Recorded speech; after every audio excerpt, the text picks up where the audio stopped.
para transmitir a palavra de Deus em nosso coração. Deus, seu Filho já se encontra na tua presença. Usa ele com grande eloquência e propriedade nessa noite de hoje.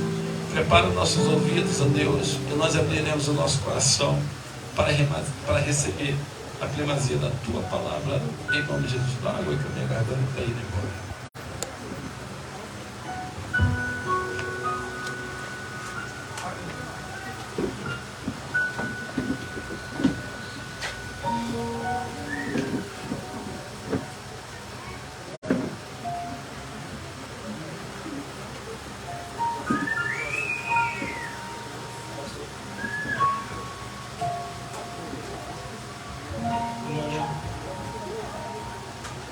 Pai do Senhor, meus irmãos. Amém.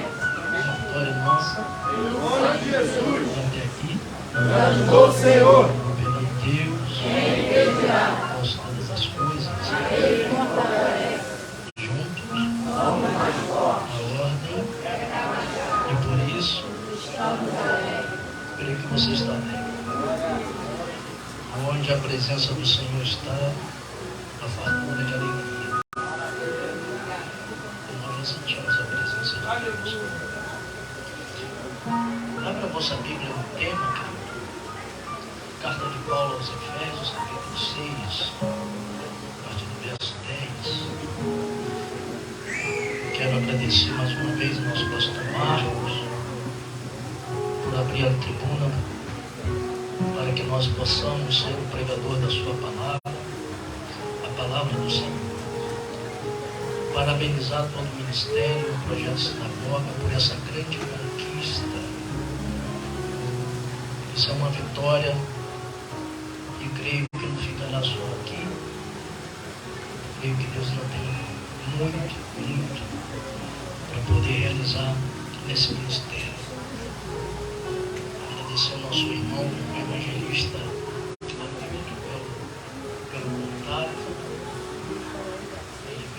Também eu fosse o último pregador de novembro. Agradecer a ele, pois me deixou no estreito, né, pastor Carlos? Ser o último é terrível. Pelo visto, passaram aqui aproximadamente 14 pregadores pregando ao mesmo tempo. Um abraço ao nosso evangelista Cleide, que teve lá ontem, junto com os jovens, sua bênção. Esse pastor que tem liberado. Bem? Todos no tema? Amém. Versículo número 10 vai dizer: no demais, irmãos, fortalecei-vos no Senhor e na força do seu poder. Revesti-vos de toda a armadura de Deus, para que possais estar firmes contra as astutas ciladas do diabo. Pois não temos de lutar contra a carne e o sangue, e sim contra os principados, contra as potestades, contra os poderes desse mundo tenebroso, contra as forças espirituais da maldade nas regiões celestes. Portanto, tomai toda a armadura de Deus, para que possais resistir no dia mau. E havendo feito tudo, ficar firmes. Estais, pois, firmes, tendo cingido os vossos lombos com a verdade, e vestida a couraça da justiça, e calçado os pés na preparação do evangelho da paz, tomando sobretudo o escudo da fé, com o qual podereis apagar todos os dardos inflamados do maligno. Tomai também o capacete da salvação e a espada do Espírito, que é a palavra de Deus. E orai em todo o tempo, com toda oração e súplica no Espírito. Vigiai nisto com toda perseverança e súplica por todos os santos. Amém? Vou tomar o seu assento. Prometo que não vou ser longo, peço a sua paciência. Até porque eu costumo dizer que o pastor André que nem carro alto, né? Vai devagarzinho até pegar. Amados, o apóstolo Paulo, sem dúvida, ele foi o maior pregador da graça de Deus. Paulo, ele foi um arauto eloquente. Ele pregou tanto para gentios, como também pregou para judeus. O apóstolo Paulo, ele era um pregador que pregava com entusiasmo. Ele não perdia oportunidades. Ele pregava a tempo e também pregava fora de tempo. Você vai fazer a leitura acerca da biografia desse apóstolo e você vai observar que Paulo pregou nas escolas, Paulo pregou nas cortes, nos palácios, Paulo pregou nas sinagogas, nas praças, Paulo pregou na prisão. Paulo, ele pregava para multidões, mas também ele pregava de casa em casa. Paulo, ele pregava quando tinha fartura, mas ele também pregava quando passava por um momento de escassez. Paulo enriqueceu a muitos sem ter nada. De perseguidor da igreja, você vai observar que ele vai se tornar agora perseguido. Um homem que pegava em cartas, que consentia na prisão e morte de cristãos, vai se tornar o maior escritor de cartas. Queria trazer vida e que também iria trazer libertação para milhares e milhares de pessoas. O apóstolo Paulo se tornou um homem digno de ser imitado, porque ele era imitador de Cristo. E como um bandeirante do cristianismo, Paulo não tinha a sua agenda feita por mão de homens. Não era Paulo também que formava a sua agenda, meu pastor. A agenda de Paulo era feita pelos céus. Meu Deus! Isso nós vamos ver em Atos 16.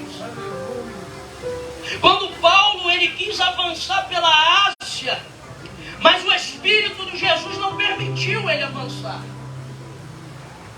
E Paulo, durante a noite, ele vai ter uma visão de um varão que rogava para ele para atravessar a Macedônia. E Paulo, ele vai entender, ele vai discernir que era o Senhor querendo que ele fosse para a Macedônia. Aí eu entendo o que o sábio Salomão, no capítulo 16, versículo 1, vai dizer: o coração do homem, ele faz planos, mas a resposta certa dos lábios, ela vem do Senhor. Você vai observar em Atos capítulo 23, a partir do verso 11, que o apóstolo, ele está encarcerado em uma fortaleza em Jerusalém, e o Senhor vai aparecer para ele dizendo: Paulo, tenha bom ânimo. Assim como tu testificaste de mim em Jerusalém, importa que tu testifiques também de mim em Roma. Paulo sempre teve o desejo de visitar Roma, mas a forma com que ele chega em Roma talvez não fosse a forma que ele desejava, porque Paulo vai chegar em Roma como um prisioneiro. Então ir para Roma não era apenas um desejo do coração de Paulo. Ir para Roma era uma agenda de Deus. Ir para Roma estava dentro do propósito de Deus. E na prisão domiciliar, porque Paulo, dentro da primeira prisão, ele vai ficar em uma casa. E dentro dessa prisão domiciliar, ele vai escrever 4 cartas, a qual nós chamamos as cartas da prisão. Paulo vai escrever a carta aos Colossenses. Paulo vai escrever a carta aos Filipenses. Paulo vai escrever a sua carta a Filemão, que era o seu amigo. E ele vai escrever a carta aos Efésios. Paulo pastor, ele está preso. Ele é um prisioneiro não de Roma. Ele é um prisioneiro não de César. Ele é um prisioneiro de Cristo. Mas mesmo preso, a palavra do Senhor fluía com toda a liberdade através dos escritos do apóstolo Paulo. Paulo está preso, mas a palavra de Deus fluía com liberdade.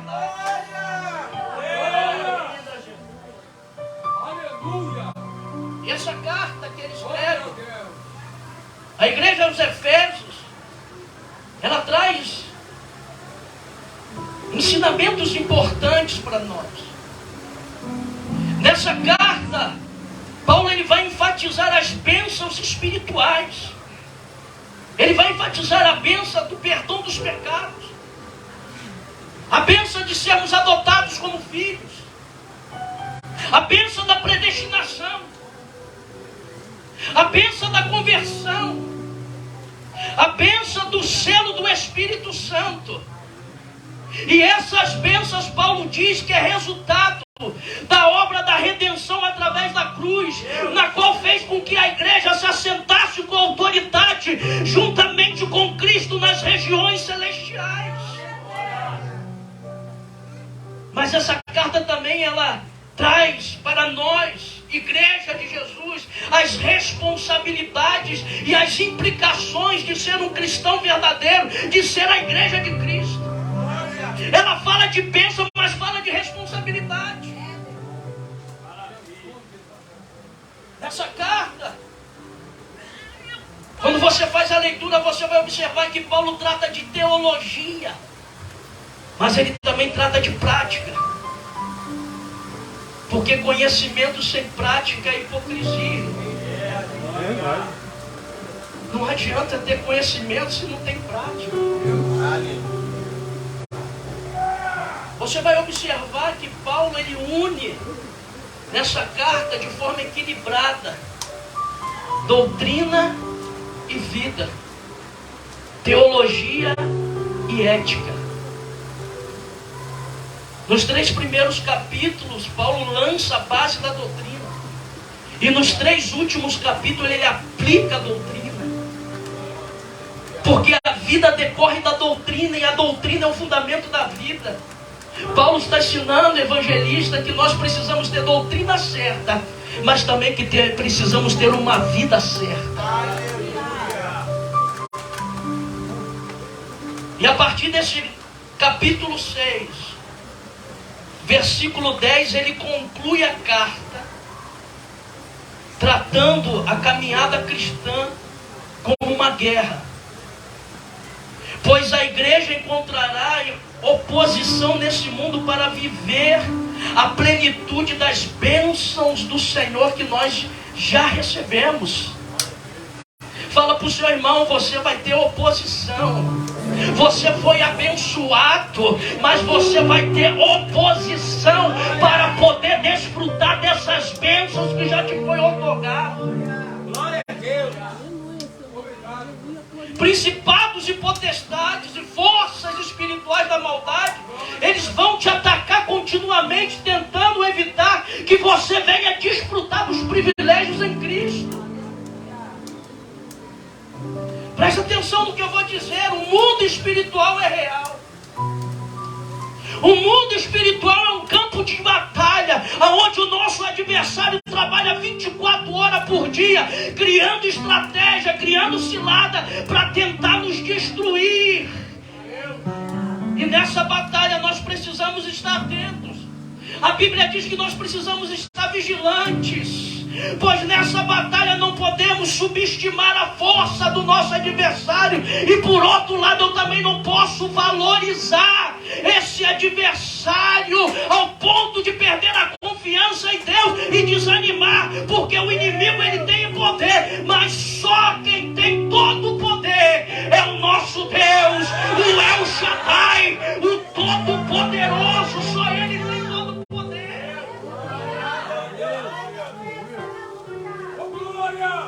Então eu não posso subestimar e nem muito menos supervalorizar. tem que ter um equilíbrio. Eu tenho que saber em quem confio. Em quem eu confio, Ele é poderoso. Aliás, Ele é todo poderoso para fazer infinitamente mais. Então, igreja, nós estamos numa luta sem tréguas. E nesse ponto aqui, nenhum crente pode ser pacifista. Não pode ter bandeira branca para o adversário. Nenhum crente aqui pode dizer assim: eu não acredito em guerra espiritual. Porque acreditando ou não, querendo ou não, eu e você já estamos inseridos dentro de uma. Eu e você já estamos envolvidos dentro de uma guerra, queridos. Porque no momento que tu levantou as tuas mãos e confessou Jesus como teu único Senhor, como teu único Salvador, nós engajamos nesse exército para uma batalha que tem dimensões acima da nossa compreensão.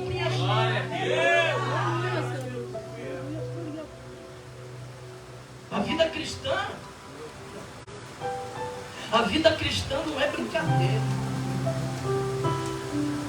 É questão de vida ou morte.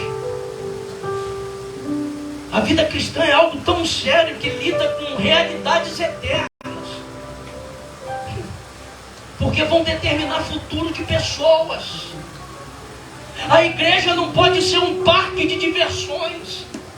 A igreja não pode ser um clube social. A igreja é um exército. É dessa maneira que nós precisamos entender a vida cristã. Porque nós não estamos nesse mundo vivendo em berço esplêndido. Nós estamos vivendo em tremendo conflito. E Paulo vai dizer: todo soldado em serviço não se embaraça com os negócios dessa vida. Antes o seu prazer está em agradar aquele que o alistou para a guerra. Eu e você fomos alistados nesse exército. E nós não podemos ficar embaraçados com as coisas desse mundo. Nós temos que agradar aquele que nos alistou para a guerra. Aleluia. Glórias. Aleluia. E dentro dessa batalha, Paulo vai trazer informações que vão nos ajudar a ter vitórias. O versículo 10 que nós lemos diz assim: irmãos meus, fortalecei-vos no Senhor e na força do seu poder. Nós precisamos ter em mente que a nossa força em combate, ela não vem de estratégias humanas. A nossa força, ela vem do poder de Deus. Presta atenção. A oposição de Satanás não é contra Deus. Porque não tem nenhum poder na face desse universo que possa duelar com Deus. Então a oposição de Satanás é contra a vida da igreja. E a orientação de Paulo é para que nós venhamos a nos fortalecer no Senhor e na força do seu poder. A fonte de poder da igreja, ela vem de Deus. Você quer ter força? Então você tem que buscar na fonte. Você precisa de força. Nessa noite vai buscar na fonte. Quem é a fonte, pastor? A fonte é Deus. A fonte é Deus. A fonte é Deus. Paulo está dizendo que Deus, ele opera na igreja e através da igreja com a eficácia do seu poder. Meu Deus. E é dessa força que eu e você nós precisamos. Porque eu digo uma coisa, eu não sei você, eu sou fraco. Eu creio também que você é fraco, nós somos fracos. E nós precisamos buscar essa força no poder de Deus. Glória! E essa força como é que eu obtenho? Através da comunhão. Porque quando eu tenho comunhão, quando eu tenho intimidade com Deus, eu vou buscando esses recursos todos para poder combater o nosso adversário. Mas Paulo continua.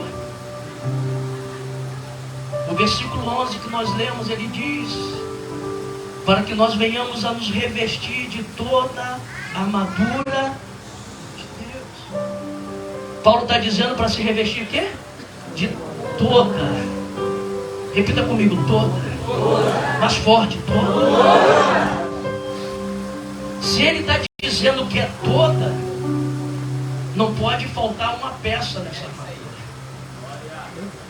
É toda, nós precisamos vestir toda, porque se eu vou para o campo de batalha faltando alguma peça dessa armadura, eu não vou suportar. E a razão que Paulo ele orienta a igreja para vestir a armadura tem um objetivo. Qual é o objetivo que Paulo nos manda vestir toda essa armadura? Para ficar firmes contra as astutas ciladas do diabo. Então a armadura de Deus, quando nós vestimos ela, é para que nós possamos ficar firmes, fundamentados e firmados na posição de vitória em Cristo Jesus. É só para que nós possamos ficar firmes. Aleluia. E ele está dizendo: veste toda a armadura. Aí ele continua, porque ele vai dizer assim: nós não temos que lutar contra carne nem sangue. Essa luta não é no campo físico. Essa luta não é contra seres humanos. Não é contra pessoas. Essa luta é no campo espiritual. E se essa luta é no campo espiritual, eu não posso pegar armas carnais para tentar lutar naquilo que é espiritual. Eu preciso revestir-me com as armaduras espirituais, com as armas espirituais. E Deus, ele nos fornece essas armas que são apropriadas para nós lutarmos contra os anjos caídos. Aí quando ele escreve à igreja de Coríntios, na sua segunda carta, capítulo 10, versículo 4, ele vai dizer: as armas da nossa luta, as armas da nossa guerra, as armas da nossa batalha, elas não são carnais, as armas são poderosas em Deus, querido. Essas armas que é concedida à igreja é armas poderosas para poder vencer. Para poder vencer.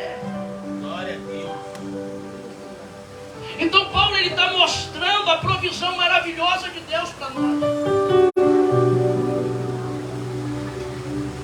Paulo ele está mostrando essa armadura para os seus guerreiros. Mas tem um porém.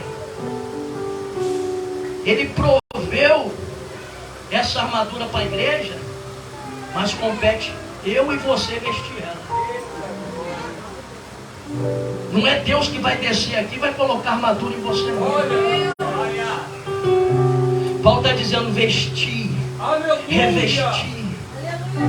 É você que tem que pegar e revestir-se dessa armadura. Porque o versículo 13 está dizendo isso: tomai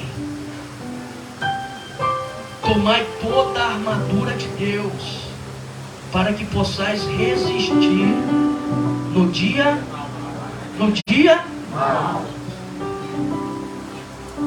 Se você voltar um pouquinho atrás, no capítulo 5, versículo 16, Paulo vai dizer que todos os dias são maus. Na nossa caminhada cristã, todos os dias são dias de batalha. Mas Paulo aqui ele fala de um dia específico, que não é um dia composto por 24 horas. Paulo está falando aqui de um período.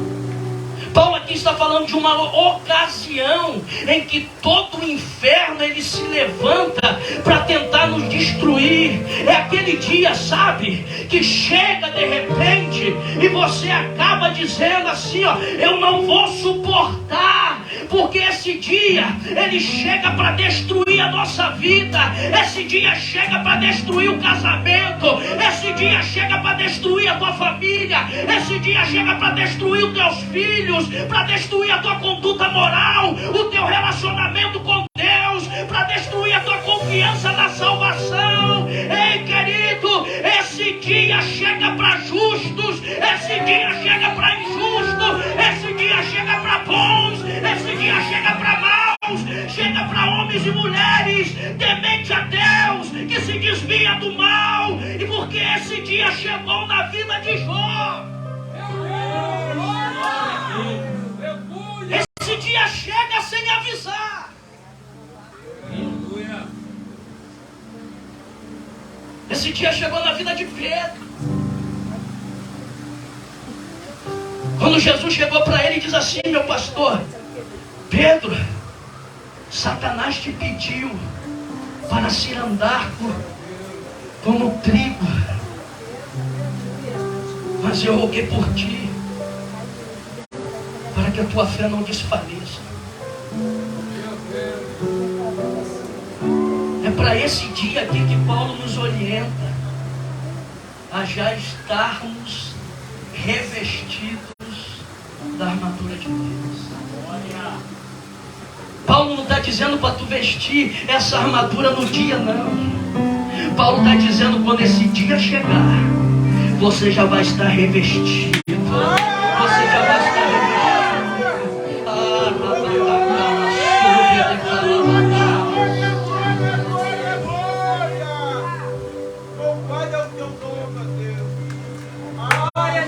Pergunta ao seu irmão, não precisa responder.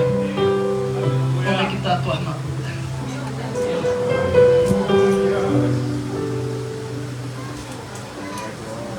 Louvado seja Deus.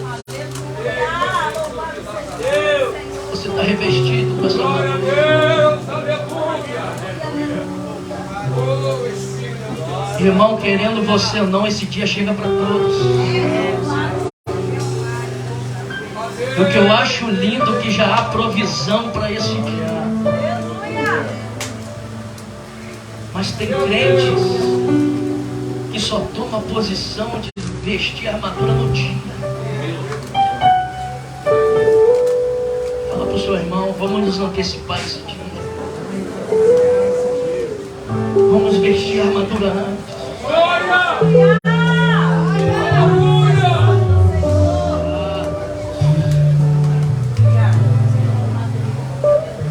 E Paulo aqui, dentro do versículo 13, ele vai completar: para que possais resistir no dia mau, e havendo feito tudo, ficar.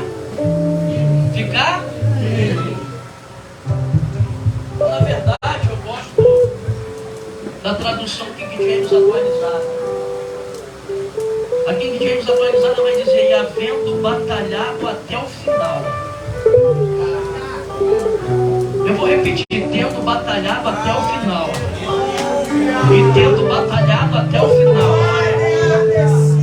permaneceis inabaláveis, sem retroceder. Inabaláveis, sem retroceder. Glória a Deus. Porque a convocação para se revestir da armadura não é somente para resistir, mas também é para permanecer inabaláveis, sem recuar.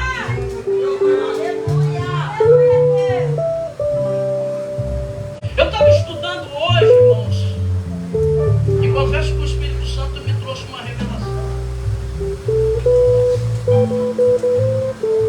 A revelação que Deus me deu quando eu estava estudando o pastor Carlos. Ele disse que a igreja, ele disse para mim, que a igreja, ela não tem o poder de destruir o diabo. só quem tem esse poder de destruir o diabo é Deus. Jesus, quando ele veio como ser humano, ele venceu o diabo. Mas ele vai voltar, e esse dia está próximo. E quando ele retornar, pastor, nos finais dos tempos, aí ele vai destruir o diabo para sempre. Ele vai destruir para sempre. Então eu e você precisamos entender que a vitória da igreja está onde? Na resistência. Eu e você precisamos resistir. Nós não vamos destruir, mas nós podemos resistir.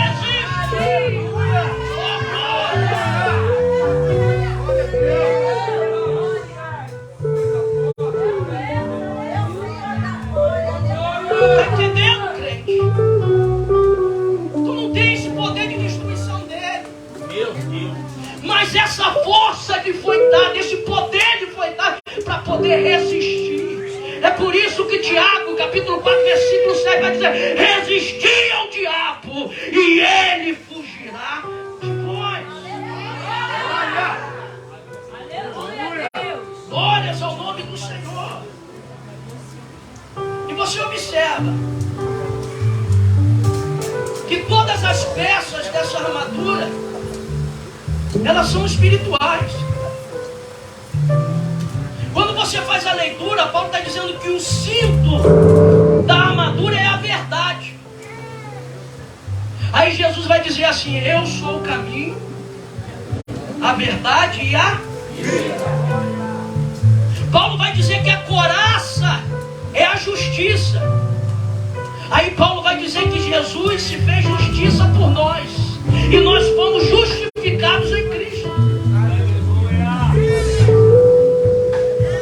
Paulo está dizendo que o escudo é a fé. O autor aos Hebreus vai dizer: e ele, Jesus, é o autor e consumador da nossa. A sandália é o evangelho, e Jesus veio proclamar boas novas. Jesus veio trazer o evangelho da paz. Quem está entendendo, diga glória a Deus. Quem está entendendo, joga a mão pro alto. Paulo está falando que o capacete é a salvação. Só Jesus é o salvador do homem, da humanidade. Paulo vai falar que a espada é a palavra. Ele é o verbo de Deus. Ele é, oh aleluia, a palavra encarnada. Então eu pastor André, eu acredito que Paulo aqui está se referindo à armadura evangelista como o próprio Cristo. A armadura é Cristo, porque ele vai dizer em Romanos capítulo 3, versículo 14: revestido do Senhor Jesus Cristo.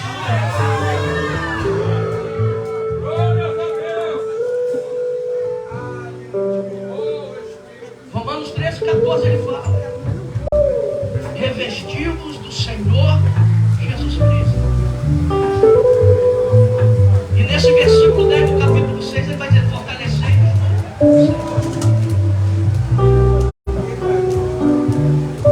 Eu já estou caminhando para o final da noite. Alguns estudiosos, eles sugerem que Paulo, ao escrever sobre essa armadura, ele está utilizando como fonte de inspiração a figura de um soldado romano. Era um guarda pretoriano que estava do lado de Paulo. Mas nós podemos lembrar que Paulo também tinha à sua disposição uma outra fonte de inspiração, e essa fonte de inspiração é bem mais apropriada, porque a mente de Apolo, do apóstolo, ela vivia imersa nas escrituras do Antigo Testamento. Você vai observar que Paulo, às vezes, ele vai aplicar o Velho Testamento para trazer ensinos. Aí eu acho lindo é quando o profeta Isaías, no capítulo 59, versículo 16 e 19, se você puder abrir, eu te agradeço a sua vida. Eu queria que você acompanhasse.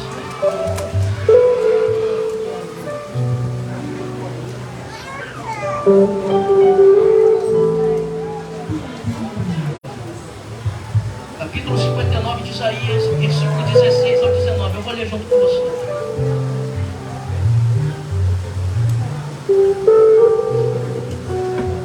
Todos acharam? E diz assim: e ele viu que não havia homem algum, e se maravilhou de que não houvesse um intercessor. Portanto, o seu próprio braço lhe trouxe a salvação, e a sua própria justiça o sustentou. Vestiu-se de justiça como de uma couraça, e pôs o capacete da salvação na cabeça. Pôs sobre si a vestidura da vingança e cobriu de zelo como um manto, segundo as obras deles. Assim retribuirá, furou seus adversários e recompensa seus inimigos. As terras do mar dar-lhe-ão os apaga, temerão o nome do Senhor desde o poente e a sua glória desde o nascente do sol, pois virá como uma torrente impetuosa, impelida pelo Espírito do Senhor. Isaías aqui, ele descreve o Senhor como um guerreiro celestial que veste a sua armadura e vem guerrear para vingar o seu povo, para proteger e fazer justiça e executar juízo sobre a terra.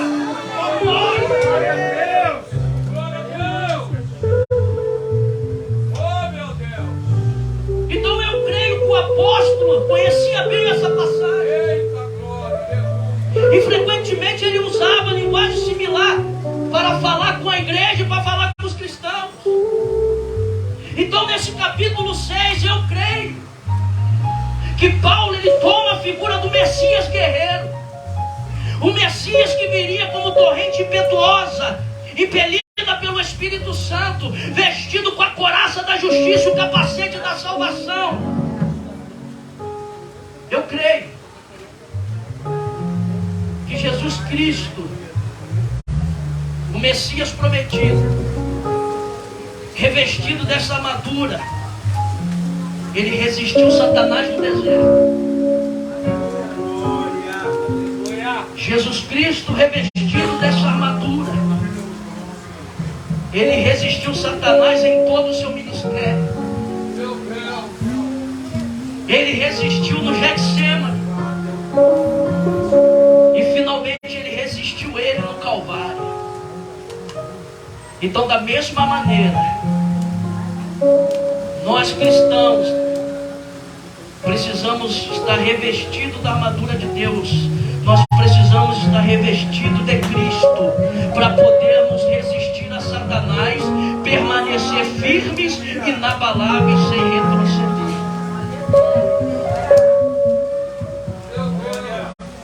E aqui eu finalizo. Eu quero finalizar falando acerca da armadura de Saul. Porque se você for em 1 Samuel capítulo 16, no versículo 1, Deus vai dizer para Samuel: até quando tu vai ter dó de Saul, tendo eu já rejeitado, para que não reine sobre Israel? Então, dentro do versículo 14, diz que o Espírito do Senhor se retirou de Saul. Samuel, ele vai na casa de Jessé, por ordem de Deus, para ungir Davi como novo rei sobre Israel. E a história diz que desde aquele dia, quando Davi foi ungido, o Espírito do Senhor se apoderou de Davi. Presta atenção, ele sai de Saul e agora se apodera de Davi. No dia da batalha contra o filisteu Golias, Golias estava afrontando o exército do Deus vivo. A história diz que todo o exército temia e fugia diante da face de Golias. E o interessante é que Paulo ele vai dizer que Deus, ele não nos deu espírito de covardia. Deus não nos deu espírito de temor, mas Deus nos deu espírito de poder. Então, quando Davi ele chega no campo de batalha para levar alimento para os seus irmãos, ele vê aquela cena de Golias afrontando, e ele mesmo se prontifica a ir lá e tirar essa afronta sobre Israel. Então Davi ele vai ser apresentado a Saul, e Saul o que ele faz? Ele tira a sua armadura e ele quer vestir Davi.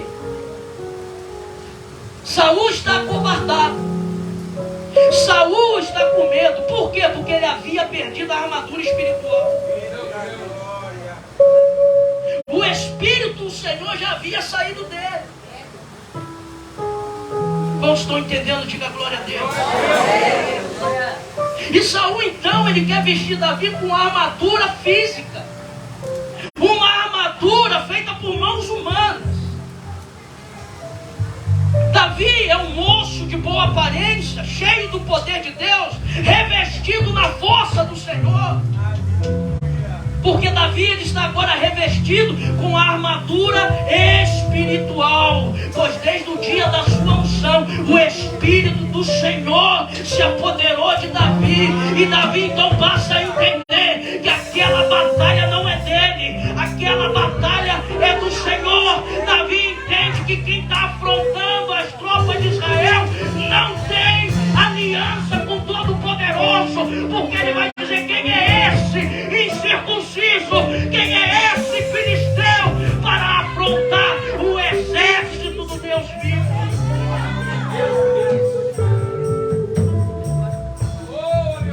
Então Davi ele vai para o vale de batalha revestido com a armadura de Deus, a armadura espiritual, revestido de Cristo. Aí quando ele chega no campo de batalha, o filisteu vai amaldiçoar ele pelos seus deuses e vai dizer assim: por acaso eu sou um cão para tu vir a mim com paus?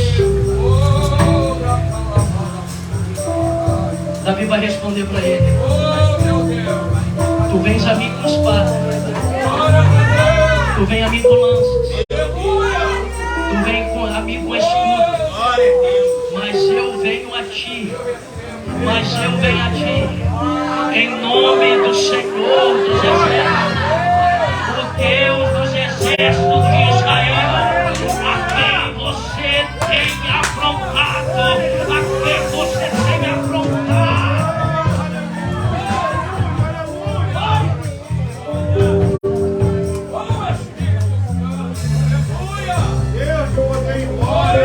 Davi fala mais.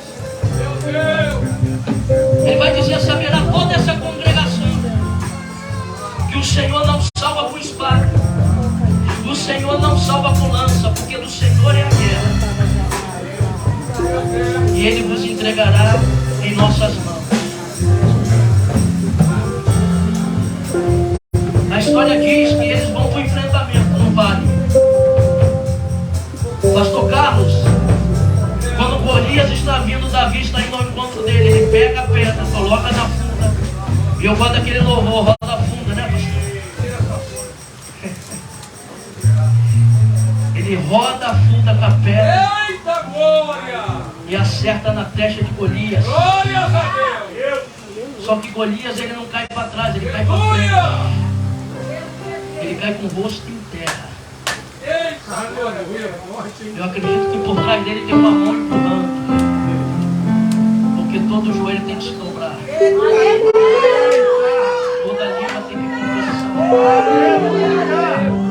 que só o Senhor é Deus. Eu creio que antes de cair com o rosto em terra, ele teve que dobrar o joelho e dobrar o rosto. Sabe o que Davi faz? Ele sobe em cima de Golias. Aí no texto, ele pega a espada de Golias e corta a sua cabeça. Sabe o que Deus está dizendo? Você nasceu para estar em cima dos Golias que se levantam contra ele.